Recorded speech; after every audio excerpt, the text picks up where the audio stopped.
কি ব্যাপার, এই সময় আবার কাজের মেয়েটা ফোন দিল?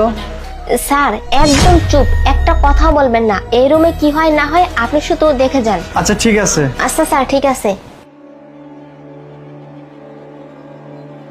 কিরে লিমা, তুই আমার বেডরুমে কি করতেছিস? না মানে ম্যাডাম, এই যে বিছানাটা অগোছানো হয়েছিল তো সেটাই গুছিয়ে নিচ্ছি।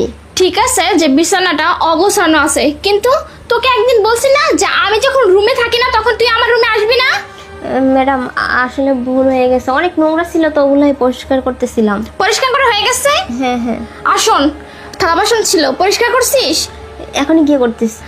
আচ্ছা, তোকে কিন্তু এর আগেও আমি বলছিলাম যে আমি যখন রুমে থাকি না তখন আসবি না। বারবার আমার রুমে কি করতে আসিস? কোনো গন্ডগোল আছে নাকি?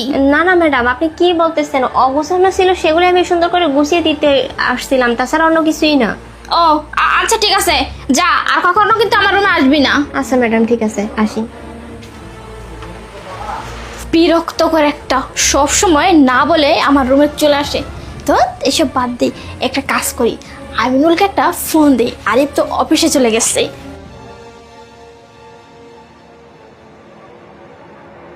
হ্যালো আমিনুল, কোথায় আছো তুমি?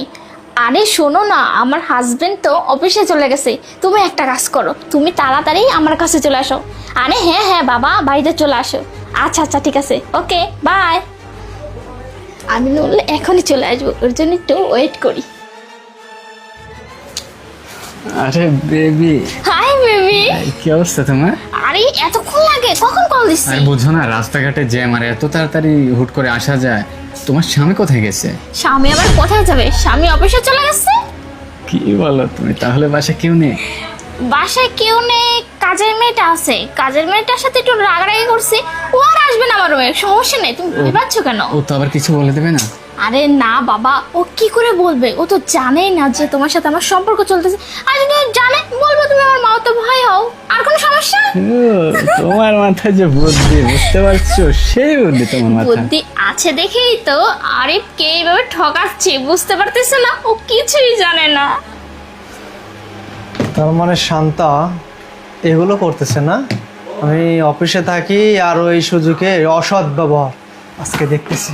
আচ্ছা ভাই, বাদ দাও না, চলো। চলো। শান্তা আরে তুমি এখানে হঠাৎ করে বাড়িতে? চুপ! তুই একটা কথা বলবো না। তুই আজকে কি করতেছিস? হ্যাঁ, সি সি সি, আমি অফিসে থাকি, এই সুযোগে বয়ফ্রেন্ড নিয়ে এসে